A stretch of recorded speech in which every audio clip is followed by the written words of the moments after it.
It's time for business news with Richard Southern. Now, stop me if you've heard this before. Porter Airlines is planning a return to the skies, but it looks like it will actually happen this time, Richard. Yeah, I mean, they haven't flown a single flight since March of 2020, like when the pandemic happened, they shut down and they haven't flown a single flight. And you're right. I mean, how many times have we had Porter issuing a new return date only to push it back? Anyways, today Porter says we are hopefully officially getting back to business on September 8th. Porter Airlines returning to the skies September 8th. That's going to be for Canadian destinations only. They're going to have 6 daily nonstops between Toronto and Ottawa and Toronto and Montreal. September 17th is when Porter says it will resume its service to U.S. destinations, including Boston, Chicago, New York, and Washington. There'll be 6 daily flights, for example, between Toronto and Newark starting on September 17th. And Porter says they're going to recall some 500 employees as flights get back up and running there in September. All this, of course, after the federal government announced last week that Porter would be being issued a repayable loan worth potentially more than $270 million. Meantime, Erica, some other interesting transportation news breaking. The federal transport minister announcing that Ottawa is going to start the procurement phase for a dedicated high-frequency rail line between Toronto and Ottawa, Montreal, and Quebec, with trains running up to 200 kilometers an hour, a lot faster than they do now. The official announcement on that expected tomorrow. Interesting. We're going to keep an eye out on that, of course.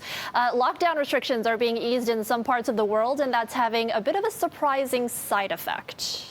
Yeah, I don't know that we want to look forward to this, but in the States, Erica, sales of cold and flu medications are flying off of store shelves as the mask requirements and all the other social distancing requirements get done away with there in the United States. Sales of, for instance, children's cough medications are up more than 500% compared to where they were in 2020, where they were a year ago. Sales of adult cold and cough remedies are up 80%. The sales data, a clear signal the common cold is making a comeback in the United States. There was also a 151% increase in the sale of medical vaporizers. Experts warn, though, it could be as families start stocking up on products that they haven't been buying, Erica, in a year or two. That's why some people won't stop wearing masks, even if, public guidance says you don't have to anymore, because, That's one thing we don't miss is having the cold every couple of months, right? We're not missing that.